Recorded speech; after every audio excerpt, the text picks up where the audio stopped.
Hello everyone, welcome back to Powerful Nothing and Magic the Gathering Cube podcast. I'm your host Dan, and as always, I'm joined by James. James, how are you doing, my boy? You well? I'm well. It's all very festive.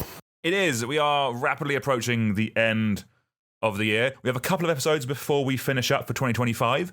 This week, I've made a little present for myself. I've built a new cube, and that's what we're going to be talking about today. Before we jump into the episode, quick reminder, if you like what we're doing, do give the podcast a like, a thumbs up, a 5-star rating, really helps us out. Also, all relevant links to the cube we're going to be talking about today will be down in the show notes, and we'll also try and read out every card, but if not, there will also be a link to a card gallery down in the show notes below with every card listed if you want to look at that and see some pretty pictures while we're talking about cards, and also there's time codes if you want to jump around. But on to our main topic. So, James, I built a new cube. I have christened it the Basic Boomer Cube. I like it. I'm really here for this cube. It looks sweet. It's good retro vibes, you know? Yeah, I think the best thing to do now is to give us a very quick overview of the cube before we kind of dive into it in more detail. So, this is a 450, unpowered, old bordered cube. And while it is an old bordered cube, the goal of it as well was to play like a modern cube, and also importantly, play with the modern rule set. Like, there's normal mulligans in this, there's no mana burn, there's no damage on the stack. And while that means that some cards like Mog Fanatic, aren't as good as they were back in the day, it just means that as a cube, it's more open to everyone to play it. Right, so with that out the way, let's talk about what we're going to be doing today. So the goal of today is to introduce this new cube to you all, talk about it, and talk about kind of like how I put it together, the inspirations, and then do a bit of a kind of like an archetype summary to just kind of go through the cube, because I've really enjoyed building this, and we have a cube podcast, so I want to share it with all of you. But let's kind of start off at the beginning with this, because listeners to the podcast will know that this is not my first cube. This is not actually my second, or I think together this would be actually my fourth cube. In the notes it's 3, but I've forgotten about the Dominaria set cube. This year has really, I guess, made me focus on playing the Magic that I enjoy. And somewhere around Spider-Man spoiler season and the announcement of Teenage Mutant Ninja Turtles, I realized that I wanted to play some old Magic, and that is where the idea for this cube has come from. James, I know you played a bunch of pre-modern this year, kind of like, it's playing with old cards makes me feel something. Like, again, it's probably nostalgia for being a child, but part of it is that element of like playing with old cool cards that just don't really get to see much play in Magic anymore. Yeah, for sure. It's been cool. I've really enjoyed pre-modern, actually, although it's kind of not a nostalgia thing for me because I was not playing Magic during the time period that pre-modern covers, right? I started in, like, Khans, so I'm the only person casting Lightning Angel and getting nostalgic for Mantis Rider, you know? But pre-modern's been a ton of fun, and it's just... you know, obviously it's a time when they approached Magic design very differently, and that really plays out in the games, right? The creatures don't all kill you in 3 hits. The cards don't snowball in the same way. The interaction's a lot stronger. The permission's a lot stronger. And it's, it just rewards different sorts of gameplay. And I think that's quite cool. Not to say that, you know, one is better than the other, but it's nice to have some variety. No, definitely. And it was definitely, like this is definitely something that I wanted to put together because... I'll be honest, just like looking the scroll, just like now I've got it together, just kind of going through the pile of cards before I start to sleeve it, it just makes me happy. But kind of like, let's start at the beginning. So kind of the inspiration for this, I think it's really important with any cube that you really need to help define the kind of box you're working within. Like for me, I knew I wanted to make a cube with old cards, with like old bordered cards, but that is quite a large swathe. Like I think with any cube, it's important when you're starting to try and like work out what you are doing, like what box are you working in. Are you trying to build the most powerful cube possible? Cool. In which case, you're looking to build a powered cube. Are you trying to build a cube with just commons? Cool. You're working on a pauper cube. For me, as I said, I know I wanted it to be old border, but also not new bordered, but not new cards with old bordered. For me, it was important to kind of keep that feel of old Magic, that element of nostalgia, that kind of, because also like one of the things I wanted to escape from with this cube anyway is the element of like, well, fire design and like, I mean, there's probably an old board in Minsk and Boo somewhere in Magic. Like, we don't like it was. I want to capture old Magic without any of the new stuff. I wanted the old cards to shine and not be kind of like just have their teeth kicked in by an old boarded Modern Horizons 3 card. You didn't need the retro frame SpongeBob SquarePants in your cube. Exactly. But some other things that that were important for me was that I knew I wanted it to play like a modern cube. Because, for example, like as I said, I have nostalgia for this era. But James, you're going to be one of the people playing it. You weren't playing back then. Like we want the cube to be functional and play like a modern cube, but we don't want some of like. I want all the good parts of old Magic, but without some of the drawbacks. Things like when they were building old Magic sets, they would specifically put bad cards in. We're not doing any of that nonsense. Things like we're going to be balancing the colors in this cube. We're going to have like signpost cards for archetypes so people actually know what they're getting into. These weren't really things like it took them a long time to kind of work out how to build sets back in the day, and kind of like so it meant that kind of older cubes and that kind of stuff didn't really have those style of like if you built it, if you built an old border cube thematically to old border, it wouldn't play like a modern cube. Yeah, for sure. Like there were, I think, a lot of fit parts of the play experience of these really old sets in terms of like booster draft, right, which you kind of don't want to replicate. They say because they had a lot of really bad cards, and there were a lot of traps, I think, in those sets, and it wasn't really that the formats were more skill testing or anything. There was just like a barrier to entry where you have to know a bunch of stuff and you have to know that this card that looks cool just doesn't work. And there's a lot of potential for real feel bad experiences there, right? Especially, with basically all play groups, you're going to have a mixture of like levels of knowledge about these cards, right? And just like different levels of experience with Magic in general. And yeah, I think you want to capture the positive bits of these cool old cards without the traps and without the feel bads, right? Yeah, exactly. So making the cube play like people expect was important to me. Also, from a size point of view, I knew I wanted variety. I wanted the ability to replay this and have a bit of different outcomes every time we played it. So that meant that from a size point of view, I knew it was going to be larger than a 360. But importantly, as this isn't my main cube that is drafted more regularly, this is kind of like a 4 times a year I can kind of imagine getting this cube out, for example. It doesn't need to be a 540 then. So it can be a bit smaller. It doesn't. You want some variety, but not the full variety that comes with leaving a third in the box, that kind of thing. I think that was like a good middle ground for me. Yeah, that checks out. Yeah, as you say, the size is probably not as important as if you're drafting it, every couple of weeks. Makes sense. Exactly. And then some other things that I think are important when you're looking for inspirations of like a cube is looking at format. So we touched on pre-modern at the start. That one stood out to me quite early because it is a format made up of old cards. Now, this is not a pre-modern cube. Pre-modern, I think, starts at 4th edition and goes up to Scourge. There are some older cards I wanted to include. And also, pre-modern has a ban list, and I didn't want to be constrained specifically by a ban list of cards. I personally think like if my personal opinion is if you're doing if you're branding a cube a certain way, people kind of expect that ban list. If you're going into it, if you say vintage cube, we expect cards that are legal in vintage. If we say modern cube, we expect cards that are legal in modern.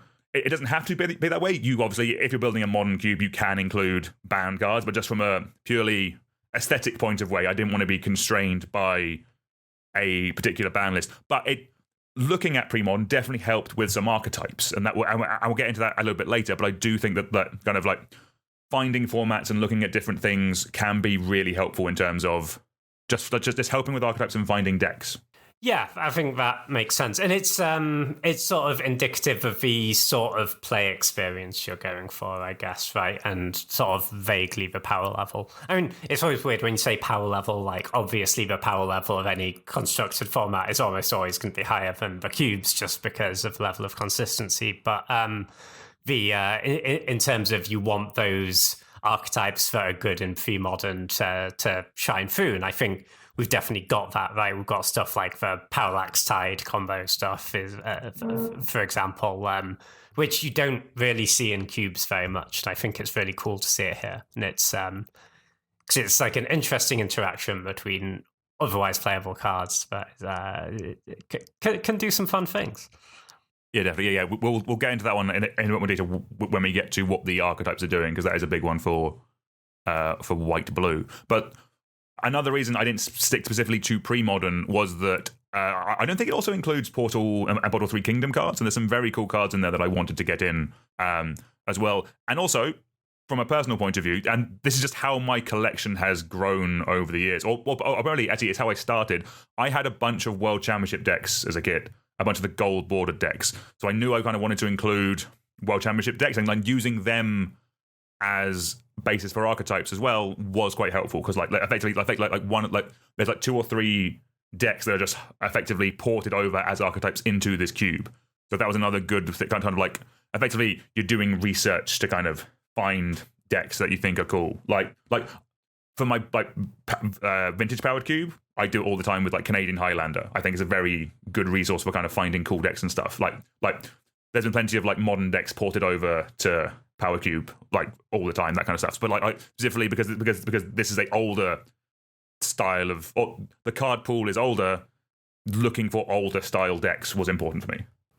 Yes, that checks out. And also because we're just we're not playing with these cards every week anymore, right? So it's probably going to need a bit of inspiration, right? And looking at the for like the stuff you can do with them, and looking at those old constructed formats seems like a great place to start. Mm-hmm. And then the last main point for me in terms of like trying to narrow down this box of what I'm trying to build was budget. On this podcast, we are extremely proxy friendly. For me, however, for this one specifically, because a large reason I was building this was for that nostalgia value, it was something where for this cube, I wanted to own every card. Now, a bunch of the cards I was kind of working from, because especially having all those old gold bordered cards, most of the cards that you kind of like are quite like would normally be quite expensive, I had those. They were kind of ticked off. But it's things like dual lands or fetch lands. They're quite pricey. And for me, I set a cap on 50 quid per card being the maximum threshold. And what that actually kind of meant was that all of the super broken stuff like Moxes and Jewels were kind of taken out of it. And what you're kind of left with is like 50 quid actually worked out to be quite a nice budget, because I was able to keep all of the kind of cool decks and engine cards, but just kind of like you miss out on just like a bunch of the just like obscene power level outliers, basically. Yeah, like most of the expensive cards are not actually interesting cards, they're efficiency cards, right? And that's why they're staples across multiple formats, and that's why they're expensive. And honestly, they don't. If you want to spend money on a cube, like that's not an interesting place to spend it, because they don't actually add to the play experience. They just they power up the cube, but in a very flat way. No, exactly. And for me, that setting that 50 quid kind of threshold was nice, because it's like, if I'm ever gonna there's a world where, I don't know, in the next 10 years I become really rich. That would be sick. And in that world, maybe we do upgrade this where we get all jewels, but like that's not like a gradual uptick. It can't be like 1 month, like every month I add a jewel land or something like that. Because part of putting this together is like I've just been spending like a 20 quid here and there, that kind of stuff, over the last like 6 months or so to kind of put the final bits together. But like anything above that 50 quid cap is a huge jump up. So like you can't add one Mox, you can't add one dual land, you know what I mean? Honestly, I kind of feel like if we're going for the old Magic experience, I think stuff like dual lands actually, sure, they were here for the very, very start of Magic, but for most of the next 10 years of Magic, the mana was always really bad, right? Yes. I think that's kind of part of the experience you want, Give me a lair any day over a dual land, I think. It's exactly, and because there is that nostalgia factor, I did want to play with cards like with this cube. I only really had to buy 80 to 100 cards. A bunch of it I owned from playing over the years, doing chaos drafts, and importantly, playing when I was younger. That is where a large portion of this is going to come from. But kind of what I'm going to do is kind of pull everything together. So we kind of have all our different threads. What we were left with everything I wanted was a cube that's printed in the old border before 2004 with cards that are worth less than 50 quid. And size-wise, we ended up on 450, a nice in-between 360, 540. We get some variety. It can fit up to 10 people. That seems like a nice round number. So that was our card pool. And what's nice, why I wanted to do this bit at the start of this episode, just kind of stressing how it's helpful to kind of work out the box that you are building your cube in, is because you can enter that into Scryfall.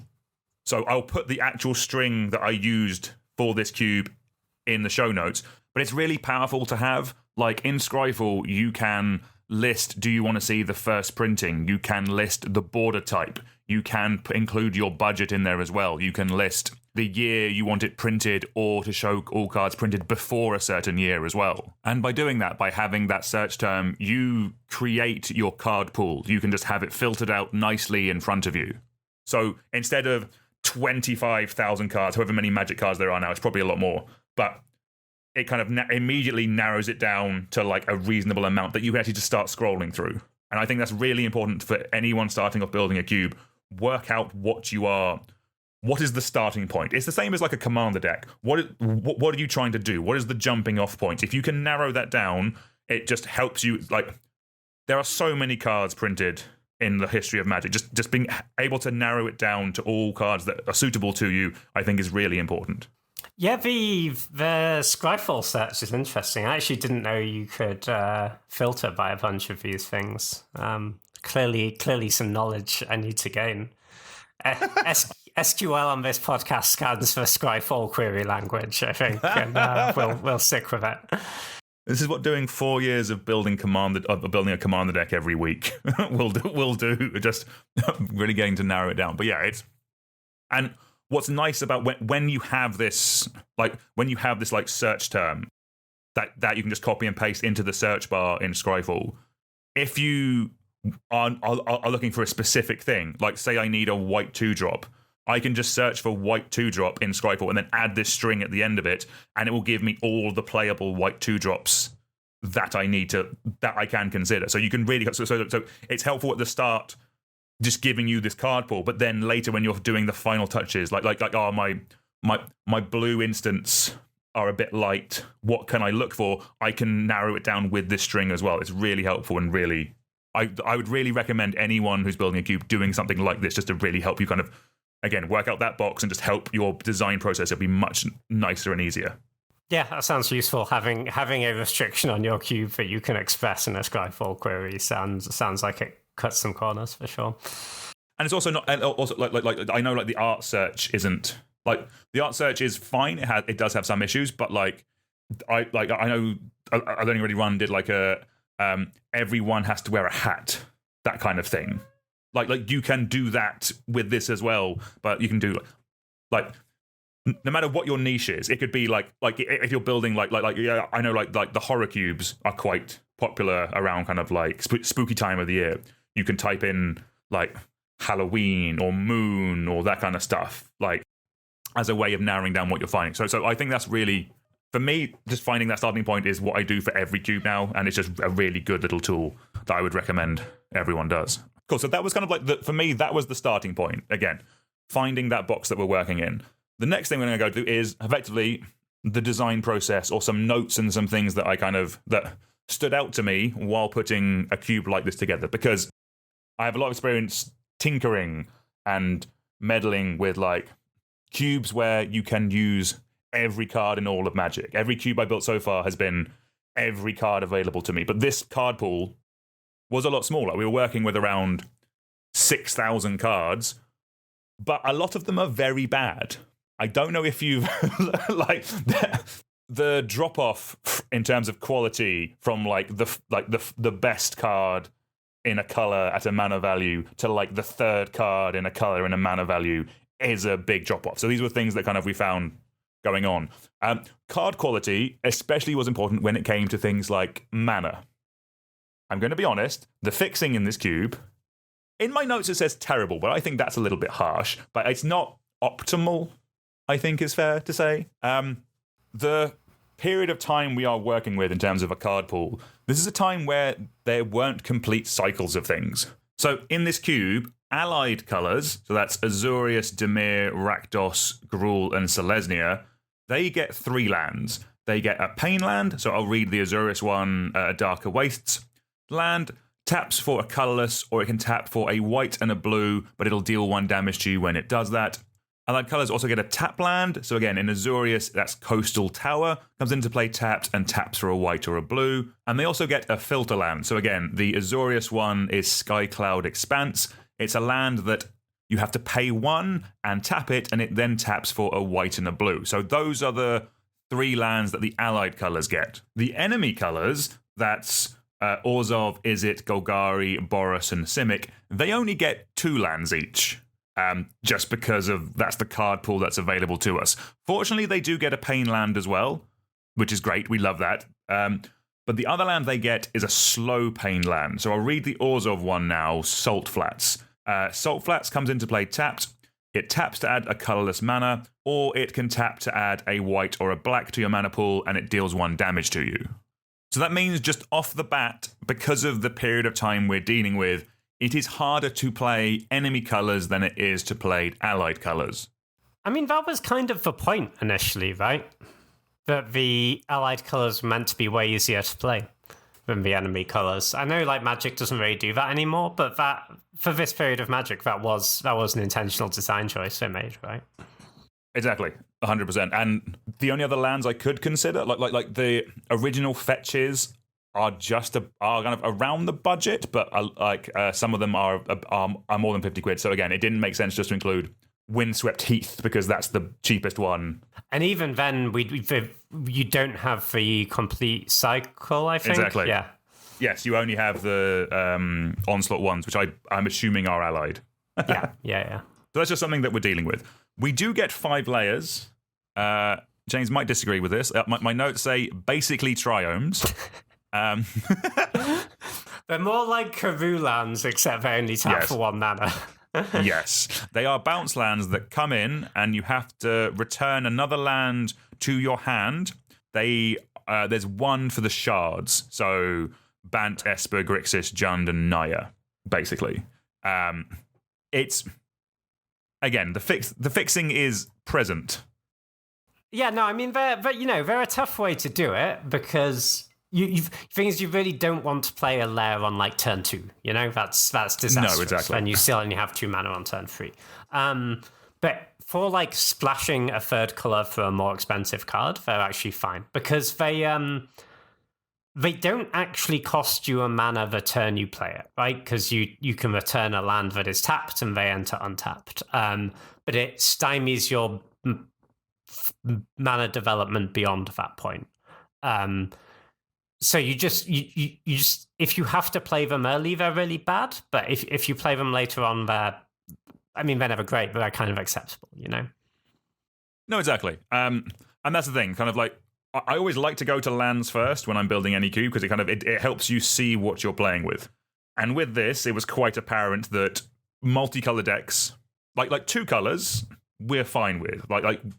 Every deck will be able to play 2 colors because everyone's working with the same kind of tools. It's not like everyone's going to have perfect mana. If everyone is kind of on an even playing field, the 2-color decks will just be fine. But I think so, yes, 2-color decks will be fine, but I think a lot of the colors do have cards which you wouldn't want to include in a straight sort of even 2-color deck, right? Like your blue-black deck that's playing like 9 islands and 8 swamps probably doesn't want to put like Nantuko Shade and Counterspell in the same deck, you know? And I think that's good. I think like having a bit of texture where some cards sort of demand you to be heavier and to have a primary color and a secondary color rather than be straight up 2 colors down the middle is kind of good. Exactly, and I think as well with this, I do think I think splashing is definitely possible. I think taking a land and splashing for like a bomby spell that's in like into a third color, I think is doable, but isn't going to be as free as it is in modern type of cubes. And that is something I was actually I wanted. I like land constraints. I think is like there is a world where in 2026 I start making the mana in my cubes worse because it is is very free at the moment. But in old Magic, the fixing was not free. You had to work for it, and I like the element of I like that part of it. There's one other cycle of lands in the shards that is technically a form of fixing. They're a bit all in, but again, they're what we're working with. I'm going to read the Bant one. This is Irrigation Ditch. Comes into play taps for a white, or you can sack it to add green and a blue. This is what I mean in terms of you are going to have to work for your fixing a little bit. And again, these are like one-time ways of splashing that one card in your deck you might be playing. Like if you want to play that Lightning Angel, these are the ways that you can do it, basically. Yeah, that's cool. I actually hadn't seen these counters, these lands before. They seem interesting. I like the gameplay tension. And if you're using these to splash, you probably only want to splash one card in that color, right? Because once you've used it for that color, it is gone. No, definitely. Yeah. So that's kind of where we're working with in terms of our fixing. And yeah, as I said, I always think it's important to kind of do that quite early on in your design process to kind of work out what you're working with. It kind of lets you kind of know how splashy you can go with your multicolored spells, with that kind of stuff. So after sorting out the mana for a cube, the second thing I like to do is work out what my gold cards are doing.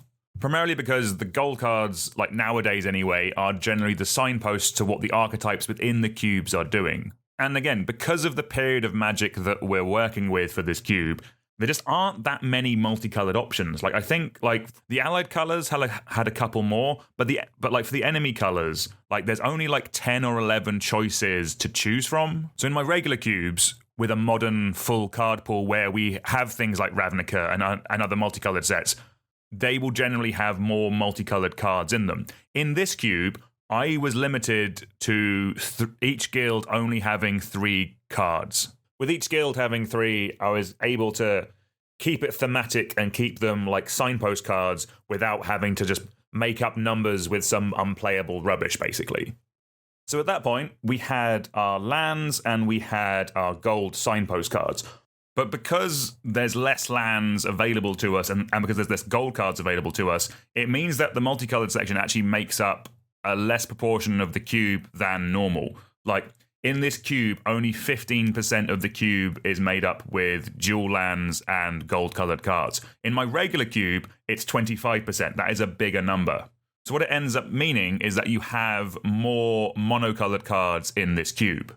Like white, blue, black, red, and green are a higher percentage of this cube, and that's kind of just a byproduct of the card pool that we're dealing with.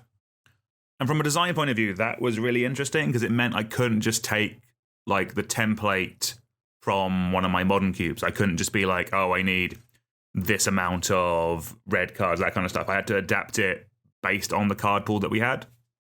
I think with that, let's actually move on into archetypes. We'll kind of run through these. James, give me your thoughts on them as we go. White, pretty straightforward. White is White Weenie. So we have access to things like Savannah Lions. We have a bunch of cards like Silver Knight, White, 2/2, first strike protection from red. There's a lot of this. This is way more like a white aggro deck. Like it's every card in your deck is a really cheap white creature. We have with a bit of interaction, and then we kind of win with a card like Glorious Anthem, 1 white. All creatures you control get +1/+1. Like proper White Weenie aggro. Yeah, seems powerful. You've got the cheap creatures and the evasion to go over the top seems quite good too. You've got like Sarah Angel, Exalted Angel, those cards are really hard to beat if people in this cube, I think, if you don't have an answer for them. So yeah, seems like White Weenie would be in a good place. And plus you get the there's kind of a couple of power outliers, right? In like Swords to Plowshares and Mother of Runes are gonna tear it up in this cube, right? So yes, White Weenie seems like a nice place to be. But I would guess you need to be for a lot of these twos, right? You're gonna want to be, I mean, if not mono white, kind of close to it. Like, given the amount of fixing we have, are you going to put Silver Knight in straight up 2-color decks? I'm not sure. Yeah, I don't think you are. Like, this is very much based on Magic at the time. This is not the current form of where the best aggro deck is Boros. I think, like, if you're going mono aggro, you are going mono white or mono red. You are not, like, I don't think you're going full Boros. Like you might splash like one card maybe as like a top end, but generally speaking, I think like mono white aggro is mono white aggro. It is White Weenie as literally as Richard Garfield intended. Yeah, I like it. I like it. The blue deck is kind of like a frantic storm type of deck. Like, there's a bunch of cards in this cube, and at this time, mainly from like Urza block, that come into play and untap a bunch of lands. So cards like Frantic Search, I think we have like Palinchron in here, Lava Palinchron. Like, these with cards like High Tide to make you a bunch of mana, and then a card like Brain Freeze, which is the Storm Win Con to actually kind of win the game. I think mono blue by itself I think people will be splashing quite heavily in this deck. I think people will go into black for like Yawgmoth's Will, or red for a card like Mana Flare, that kind of thing. I think that's generally where this deck will go, but I think at its core, that is kind of what base blue is doing, basically. It's generating mana and value by untapping your lands and making your lands tap for more mana. That's kind of generally where blue is in this cube. Yeah, this looks really cool.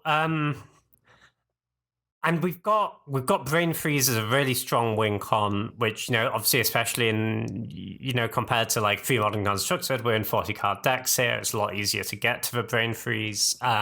This looks really powerful. I will say, this is down as a mono blue archetype.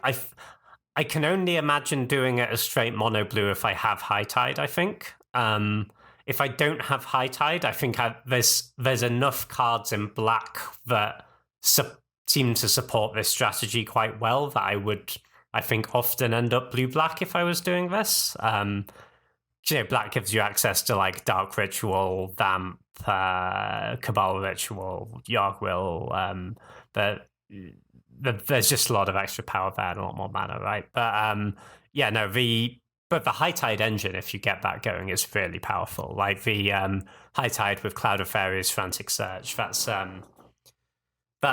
that is a mana engine, and that's always the key point for these decks, right? Is mana generation. So yeah, it seems really good. Yeah, exactly. Yeah. I definitely agree that this deck is going to be splashing another color most likely, but kind of like at its core, I do think it's blue, or as intended anyway. Again, I want my players to break it. That's all good. But like if they splash for like a fireball as their win con, I'm totally cool with that. Black is also a aggressive deck. This is Suicide Black. Very similar to White Weenie, but with a bit more hand attack baked into the strategy.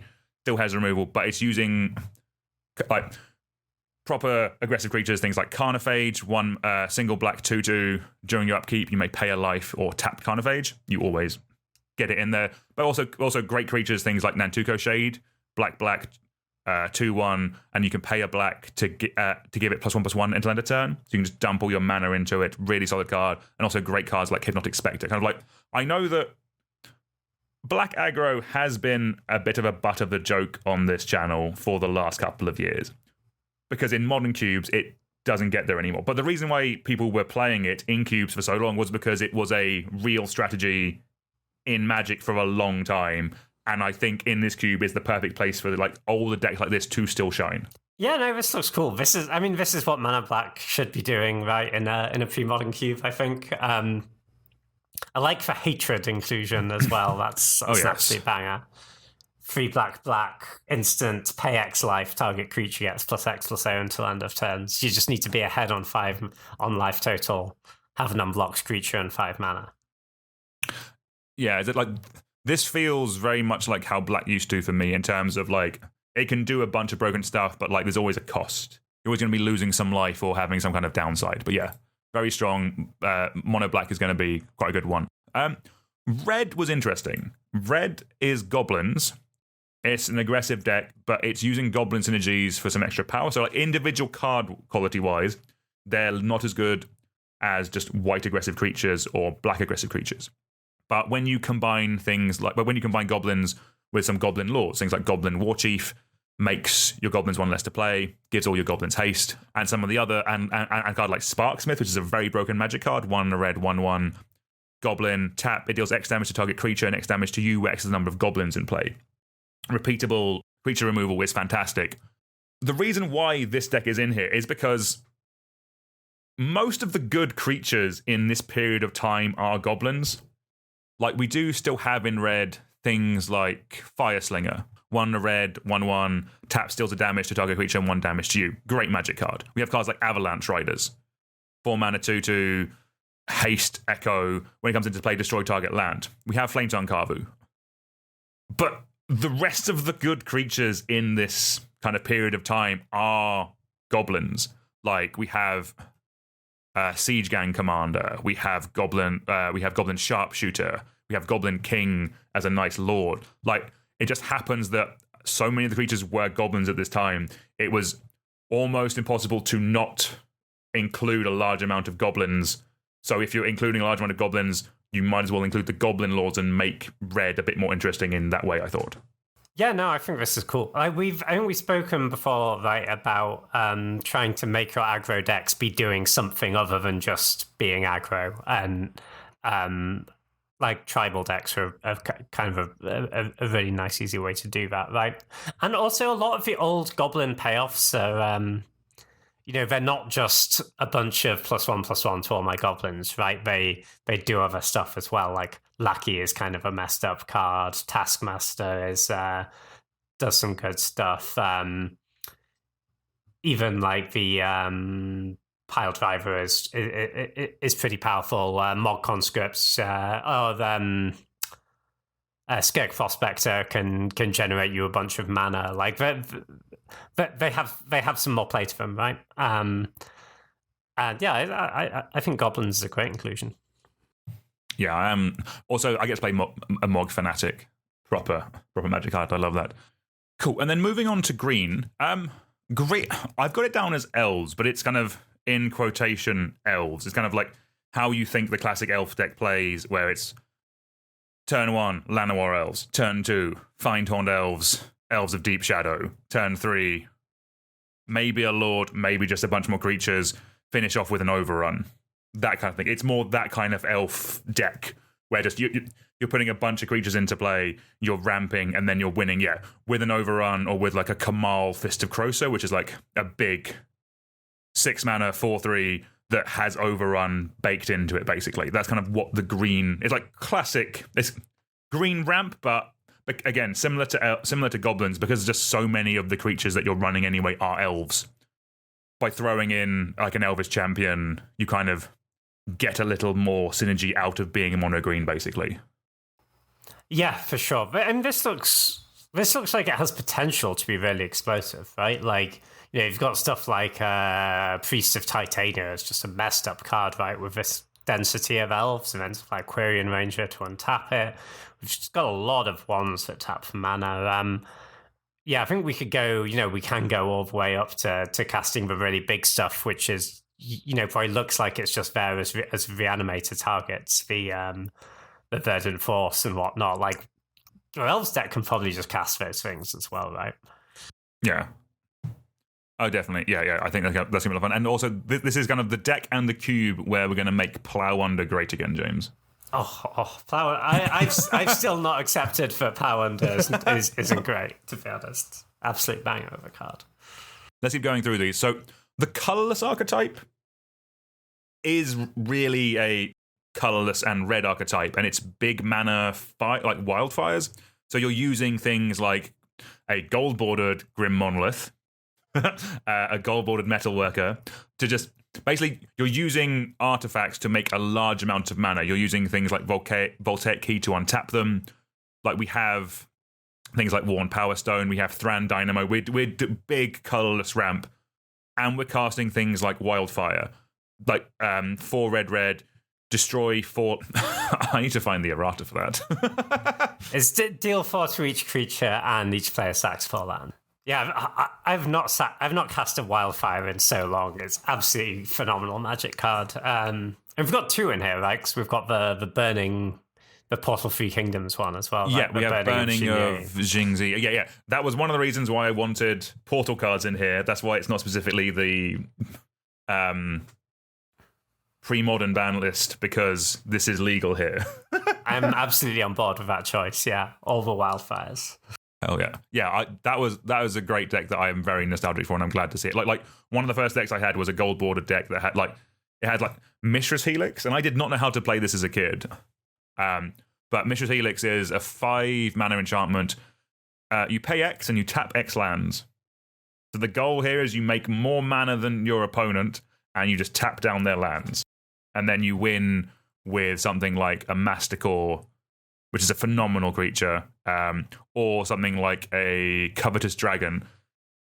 4 and a red, 6/5 dragon with flying, and when you control no artifacts, sacrifice it. So a great payoff. So in theory, this is the colorless deck, but you are taking a couple of big spells in red for a bit of extra variety and some win cons, basically. But yeah, I am a big fan of this deck. I think it's great. Proper big mana, ramping into a Thran Dynamo is proper Magic as far as I'm concerned. Yeah, this looks really cool. I will fight you for the Wildfires. Well, fortunately, there's 2, so we can both have one. Yeah, we can play the Wildfire mirror match. Phenomenal. So let's move on to multicolored. So in Azorius, I've labeled this as Miserable Enchantments Control. So this does take a lot of influence from the pre-modern deck that's using things like Parallax Wave and Parallax Tide. And instant speed ways of removing them. Because this is old Magic, you can do some cool things with timings. James, I'm going to throw this to you if that's all right. Do you want to kind of explain some of the cool interactions with a card like Parallax Tide and a card like Disenchant, how you can combine them to do some cool things? Yeah, for sure. So Parallax Tide, this is like the blue equivalent of Parallax Wave. So Parallax Tide is 2 blue, enchantment, fading 5. So that's comes in with 5 counters. You remove 1 at the beginning of each upkeep. If you can't remove 1, you sack for Parallax Tide. Says, and it has an activated ability: remove a fade counter from Parallax Tide, remove target land from the game, and when Parallax Tide leaves play, each opponent returns to play all lands he or she controls removed from the game with Parallax Tide. So on the fair, this can be like, I remove 3 of your lands for 2 turns or something like that, and I need to sort of try and win the game in that time, but I probably can't kill all your lands. However, the way you can get around this is if you have something like a Disenchant in play or in hand, or actually even better for this is like a Seal of Cleansing, which I think you also have in here, because that you can have sort of played on a previous turn. So let's say you have the Seal of Cleansing in play, you play your Parallax Tide. What you can do now is you just remove all the fade counters from Parallax Tide immediately, targeting, so you take off 5 fade counters, targeting your opponent's 5 lands. And with all those triggers on the stack, you're then going to sack your Seal of Cleansing and destroy Parallax Tide. So when you destroy Parallax Tide, a trigger will go on sack 2, says the turn to play all lands exiled with Parallax Tide. But because you've stacked the triggers and then responded to them, no lands have been exiled with Parallax Tide yet because those triggers haven't resolved yet. So the trigger's going to resolve to return the lands. No lands come back. Then you resolve all the triggers to remove the lands in the first place, and the lands are just gone forever. So yeah, with that combination of 2 cards, you can just exile 5 of your opponent's lands, which is generally going to end the game. We also have the Parallax Wave in here, which you can do obviously a similar trick for creatures. Exactly, and it's going to go along. So that's very much the way I describe it is that, like, when someone does that, like when someone Parallax Tides you, like, you technically haven't lost.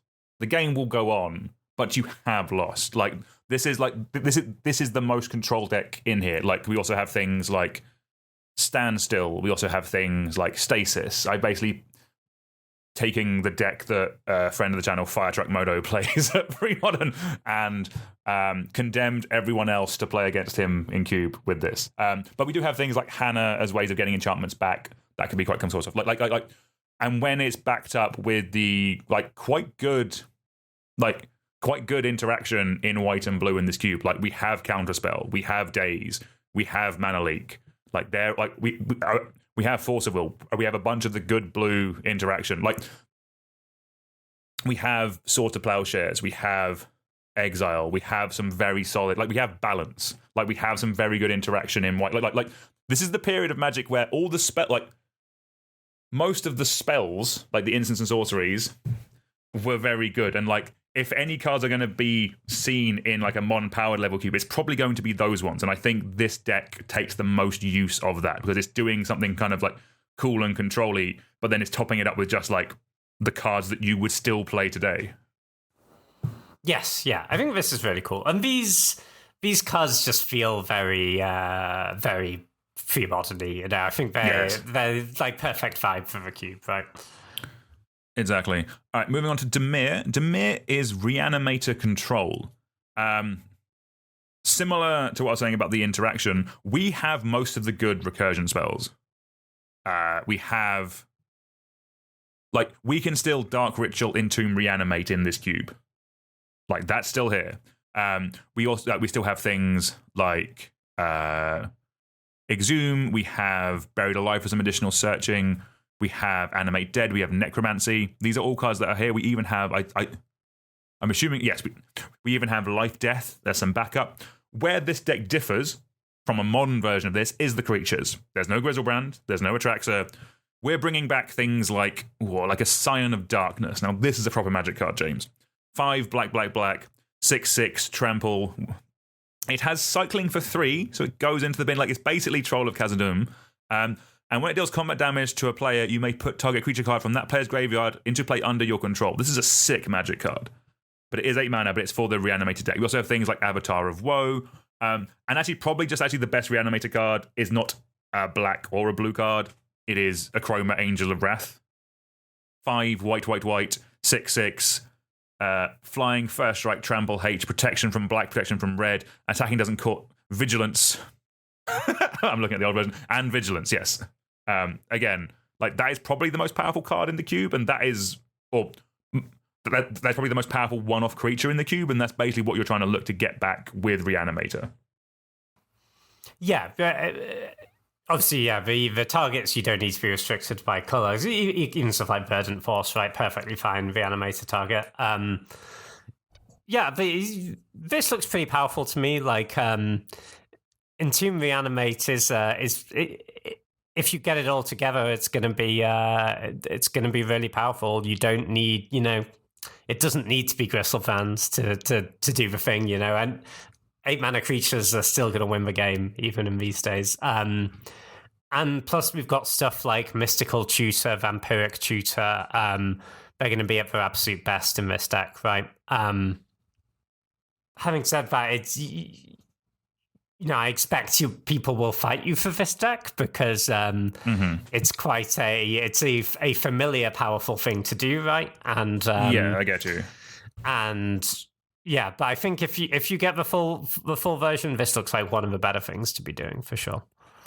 Yeah, it does look so. Like my gut is that most of the time this will play out not like a Reanimated deck in a powered cube, more like a Reanimated deck in a Legacy powered cube, where it's more of a control deck that can do this, that can steal a game very early on by doing a combo. But a lot of time you're going to be kind of running again, some good counter magic. You're going to be running Chainer's Edict and Smothers and just good interaction and some good annoying creatures, and then at some point you can reanimate a big thing, and that's how you push the game over the edge. So yeah, I think Reanimating Control is going to be a very solid one. Yeah, for sure. I think, as ever, the card which can flip it over that line into going from control deck for a combo finish into turbo is Entomb, right? If you get the Entomb, then it makes the whole thing is on easy mode because you don't need to find your discard outlet and your creature. You just need to find an Entomb, and that's when you can get the really quick ones. Yeah, no, definitely. Rakdos, I have called it 12 removals.deck. Basically, I'll read out the notes on this. This is less of a deck and more of a state of mind. Everything you play removes something, and then eventually your opponent will be out of threats. Basically, you have access to all the good interaction, all the ways of killing their creatures. So we have like all the good burn spells in red. We have.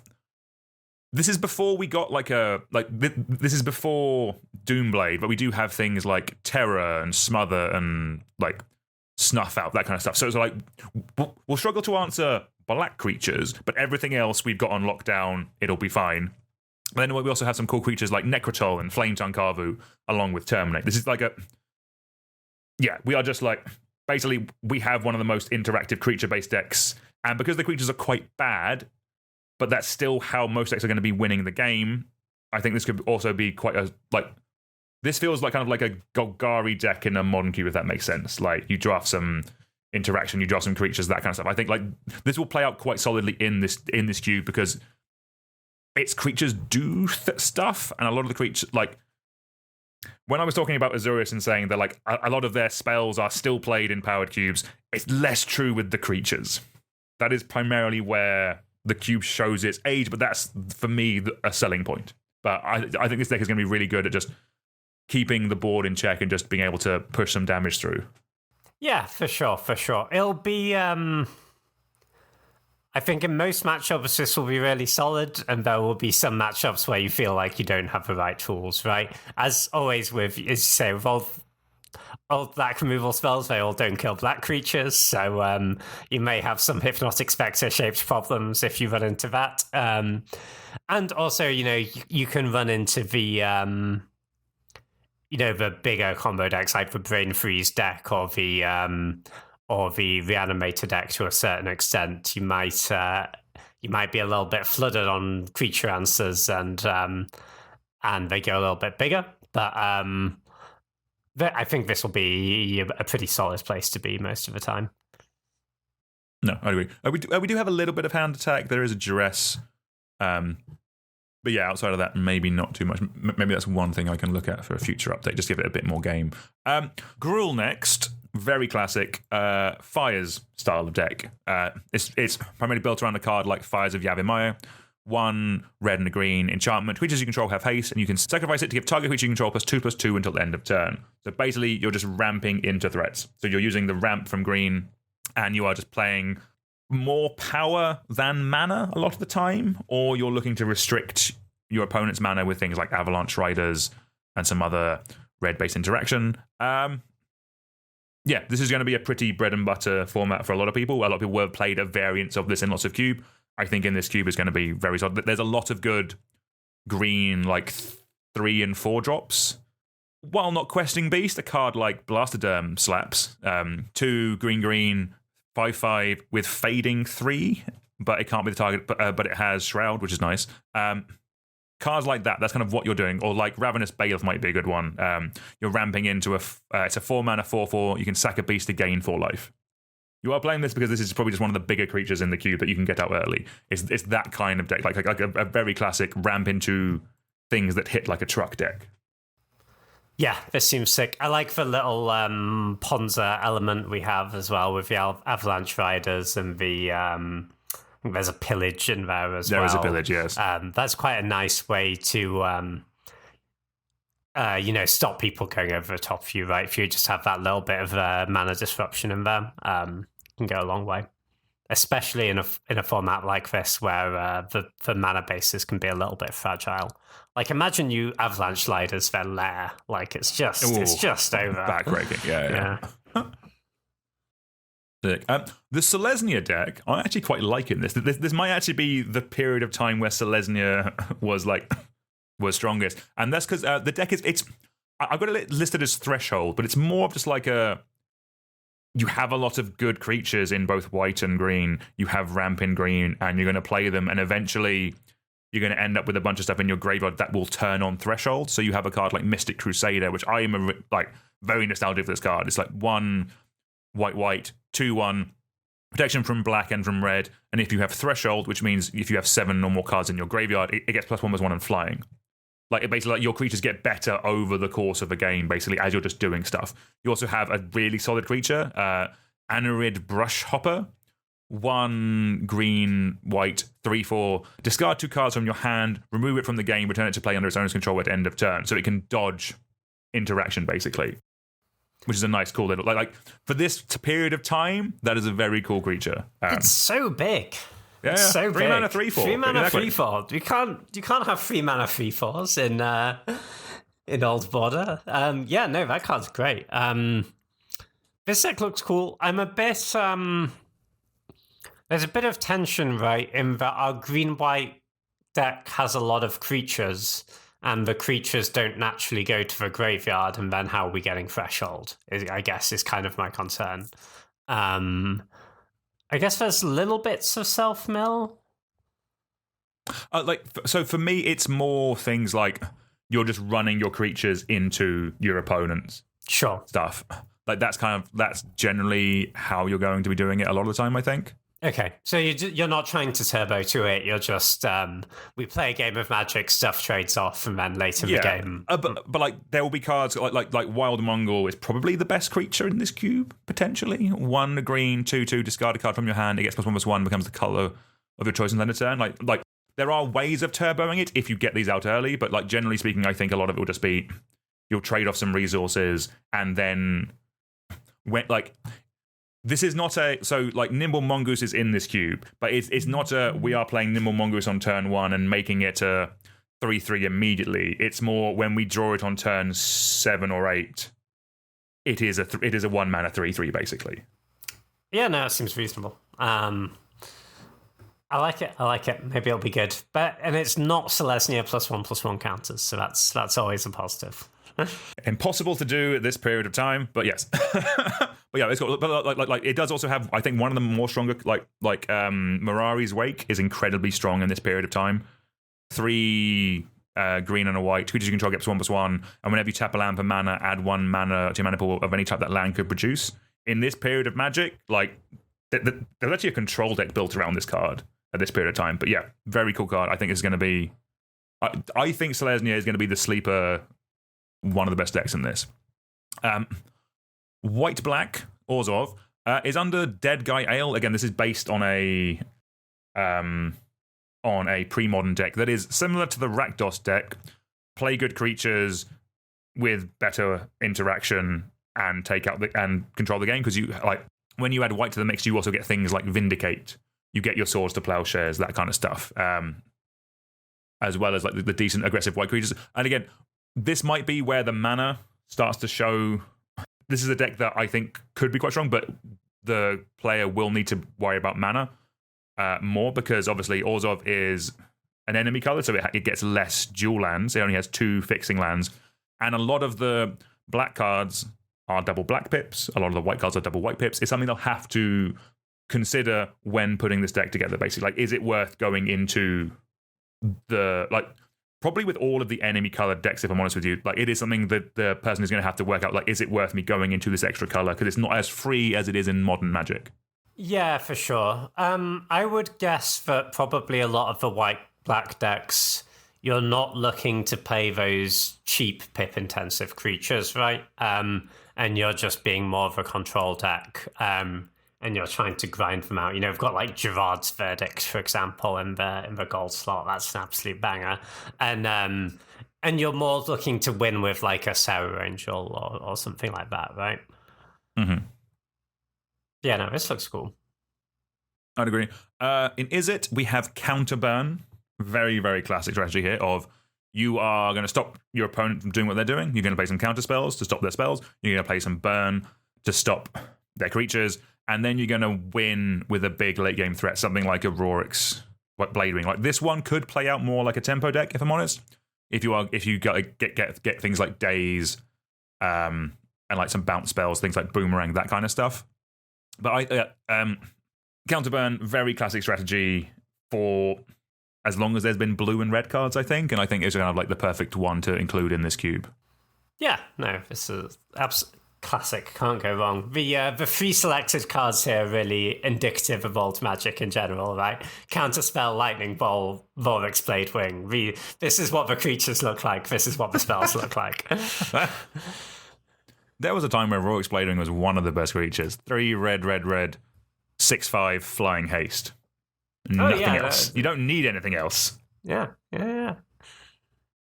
For Golgari, we have gone classic again.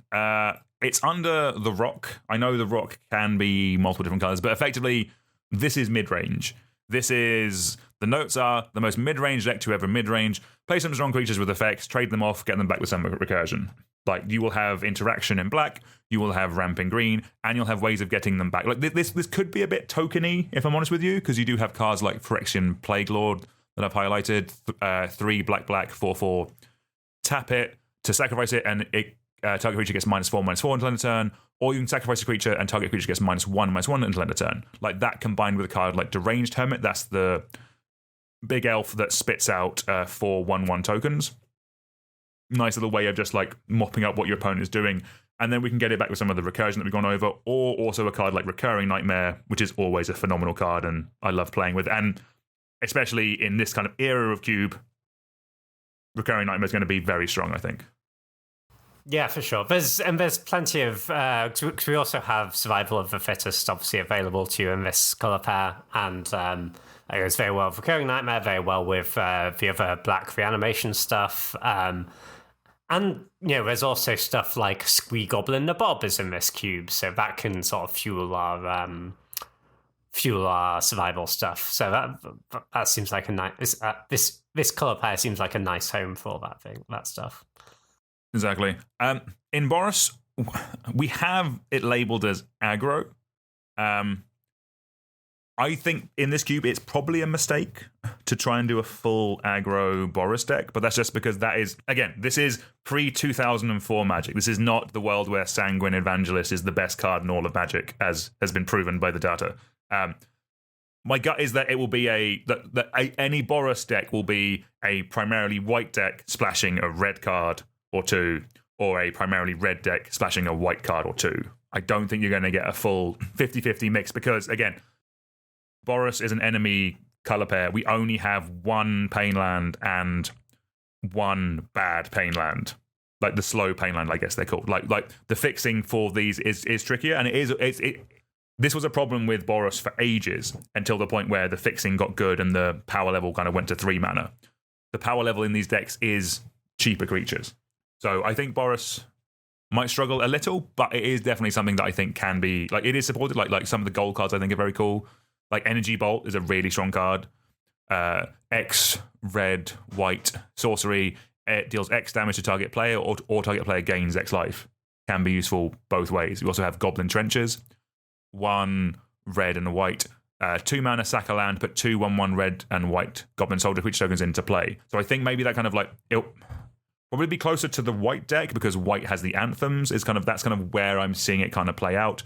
But I think a Goblin deck would definitely splash a card like Goblin Trenches. But it's kind of going back to older Magic. You bring up some of the trickier aspects of it with something like Boros aggro being trickier in this type of environment. But I think it's there, and I think people will draft it, and I think it will exist. I just think it won't be as consistent as the monocolored versions. Yeah, and I think that's fine. I think we have enough exposure to consistent Boros aggro decks available in other cubes. That's fine. Yes. Unfortunately, Broadside Bombardiers and Gut didn't make it into the list. That is a shame. That is a shame. All right. Simic, I'm going to read what I've put in this because I think it summarizes it pretty well and my opinions on it. So Simic is madness. This is the worst deck in the cube that no one apart from me should ever draft. Stay out of my lane.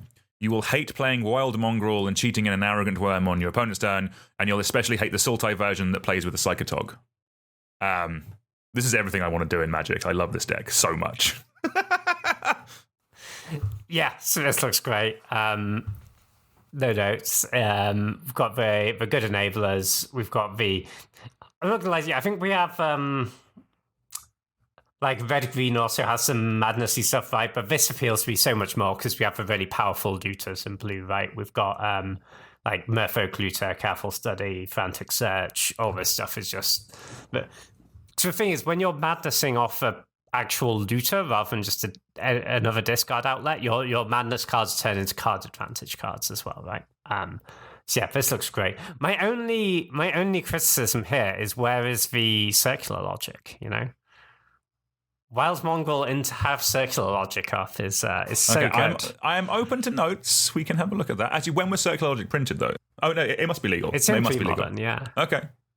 Okay, nice. We can change that. So like we do, because it is singleton. We do have some backups for cheat targets. So we do also have Roar of the Worm and Call of the Herd in here.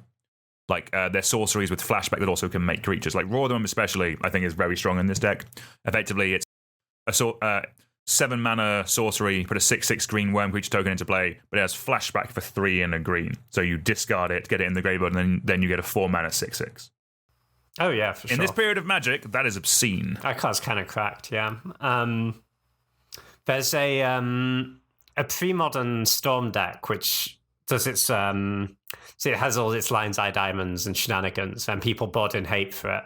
And the way they get around the hate is they board in all these Roar of the Worms, and they just go turn 1 Lion's Eye Diamond, discard my hand, flashback Roar of the Worm. I have a 6/6 on turn 1, and you bought out your Swords to Plowshares. Incredible. Nice.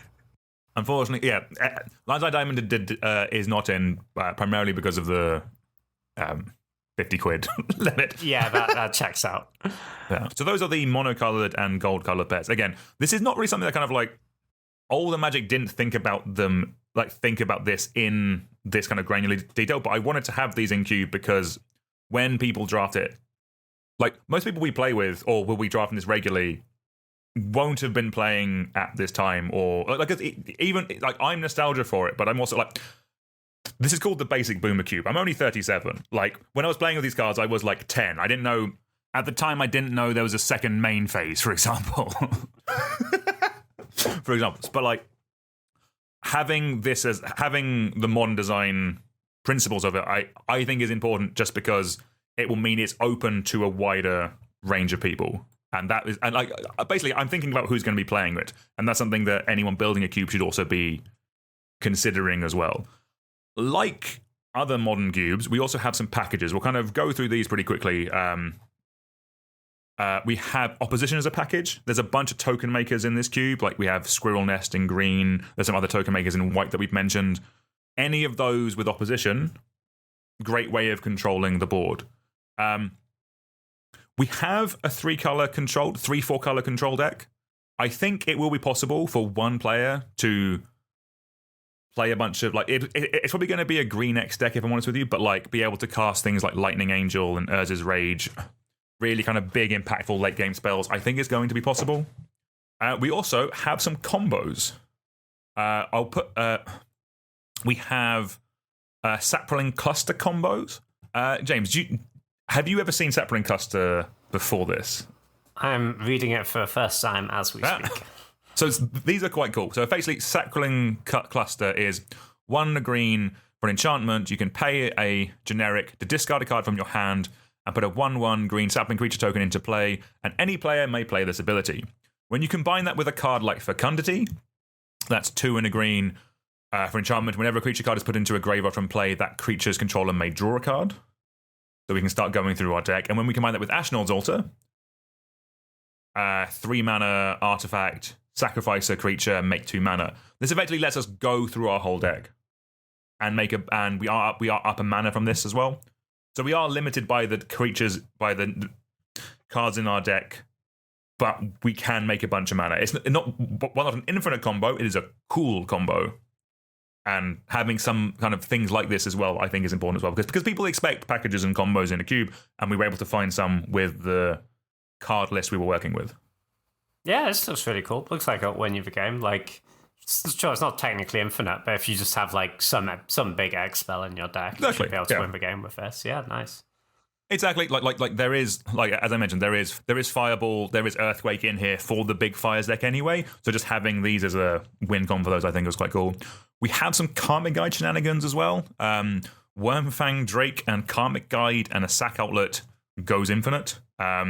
effectively, Wormfan Drake is another karmic guide. Like when it leaves, you can bring a creature back from your graveyard, and when you have two of them, you just effectively keep flickering them in and out. When you combine that with a card like Goblin Bombardment, you can ping out your opponent infinitely. That's quite fun.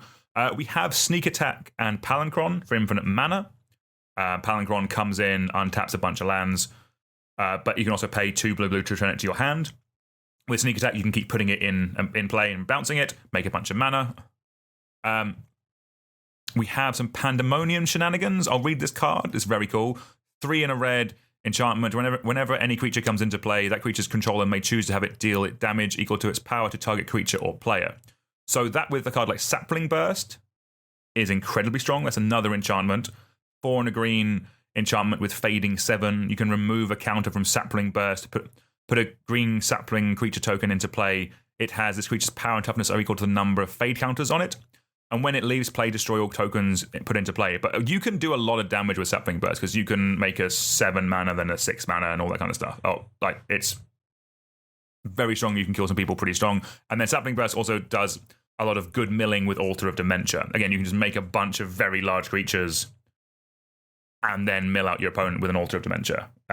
Again, while not infinite, these are cool, and I think having some level of packages is nice. It really does tie the room together. It means that people aren't just in their lanes the whole time. It's not just like, oh, I know I'm in Izzet, I'm just going to be doing the Spellsy deck.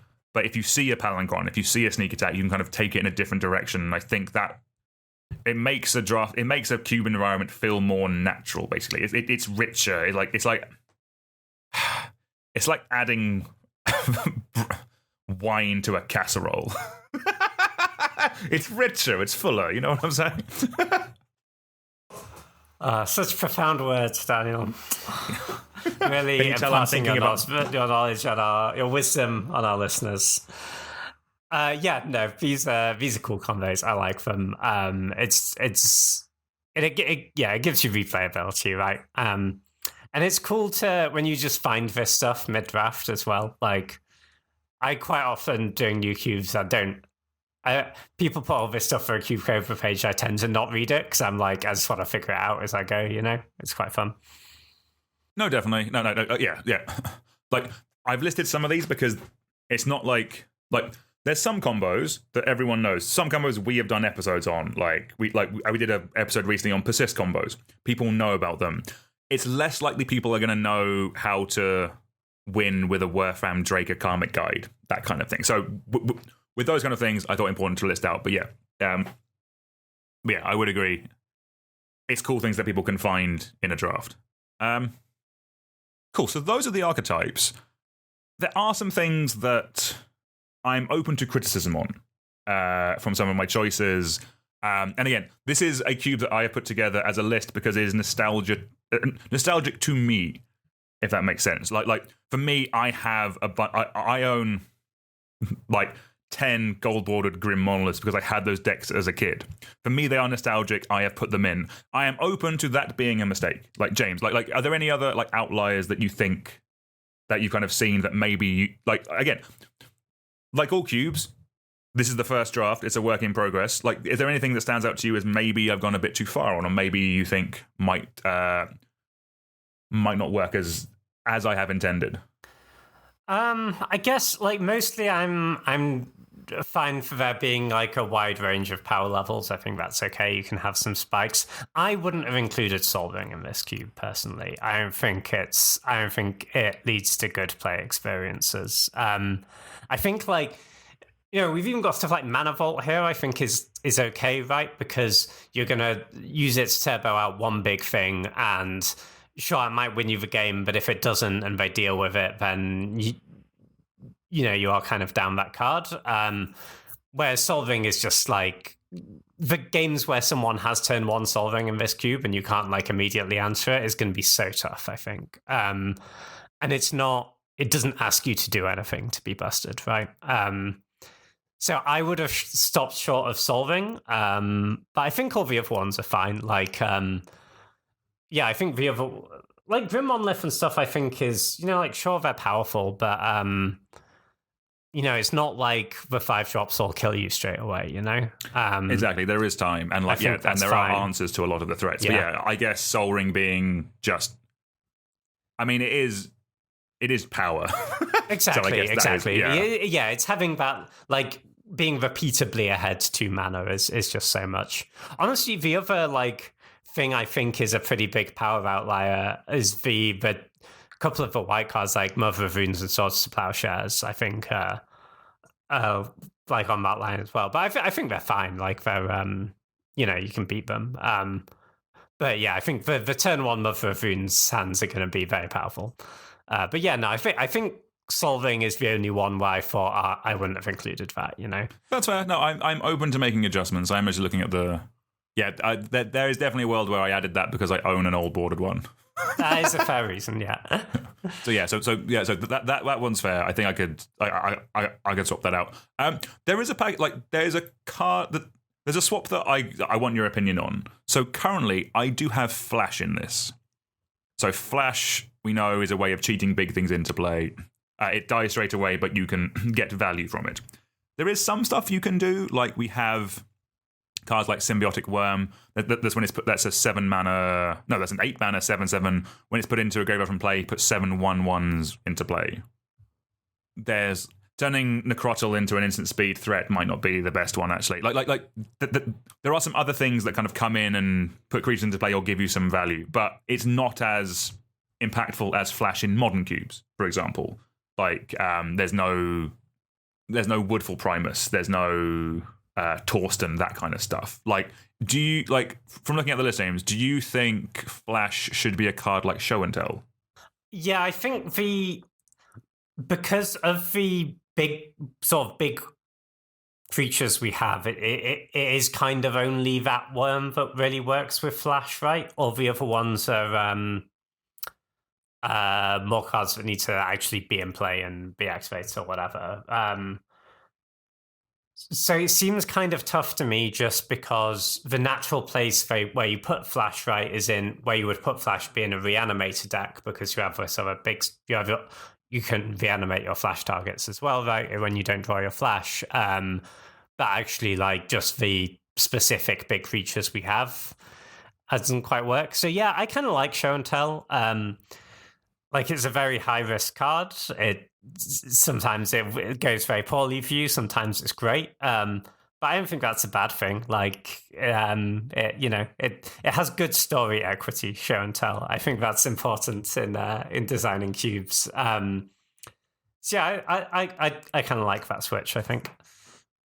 Yeah, I think I could make that. Yeah, I think that's very much Flash was better than we thought it was for a long time, but not at this point. Yeah, I think just the specific creatures that are available in Boomer Cube, I don't think Flash is where we're at, No, definitely, I'd agree.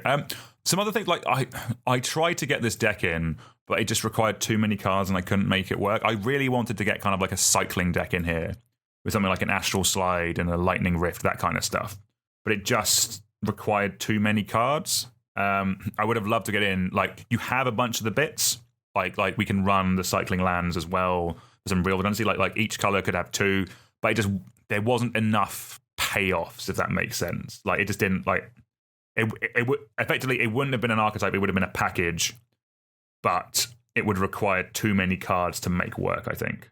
Yeah, I'm always a bit skeptical of these decks because the cycling deck really is a sort of critical mass deck, right?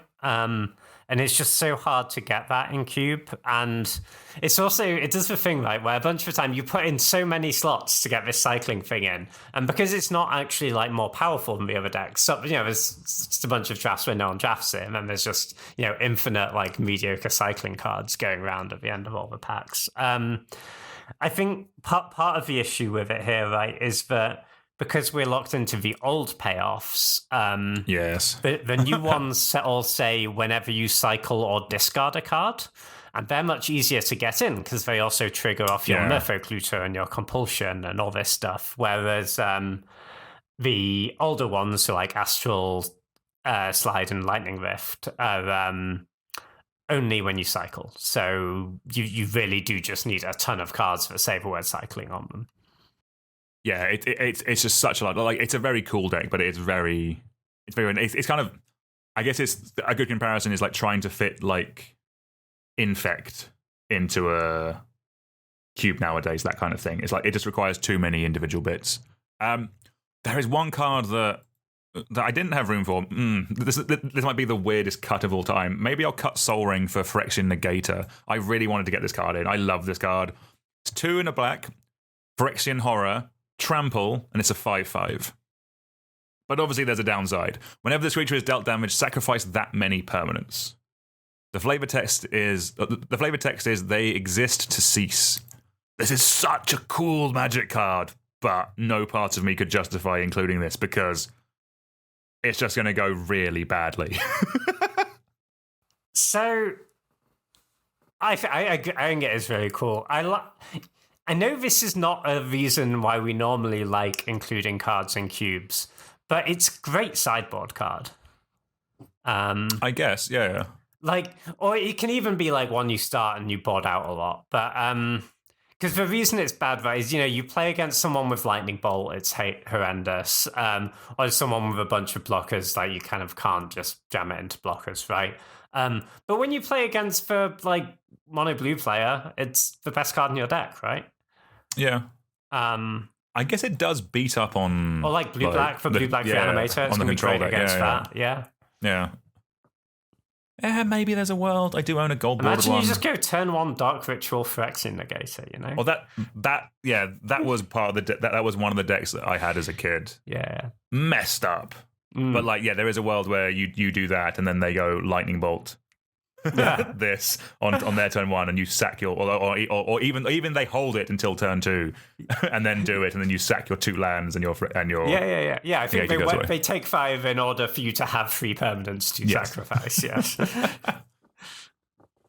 But yeah, maybe I'll swap that in for. I'm open to Soul Ring being too much and maybe.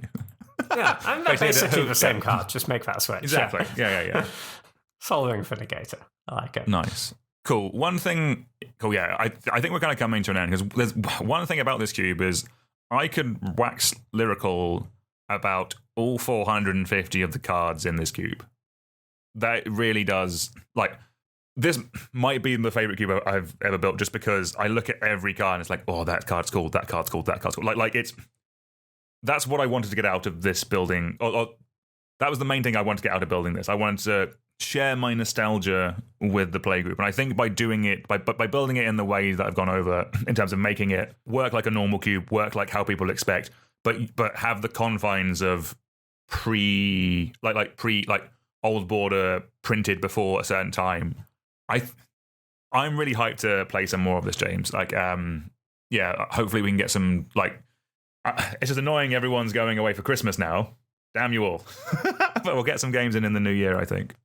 Yeah, for sure. I'm hyped to try this. It looks great. I think, and that's how building a cube should be, right? Like, building cubes is way more fun when you're excited about all the cards rather than just being like, I need another ball player for this deck and I don't like any of them, Yeah, every card in this is sick, and I'm really hyped for it. Cool. Yeah, I think that's where we're going to end it for today. James, pleasure, man. Thank you for letting me talk at my cube at you for a little bit. No, all good. I'm excited to play it.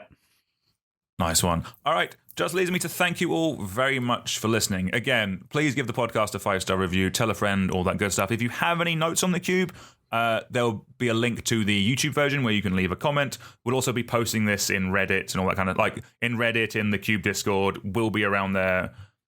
If you have any suggestions, let us know. Any kind of feedback and input is always greatly appreciated. Until next time, it's goodbye from me, and it's goodbye from James, and we'll see you all soon. Goodbye.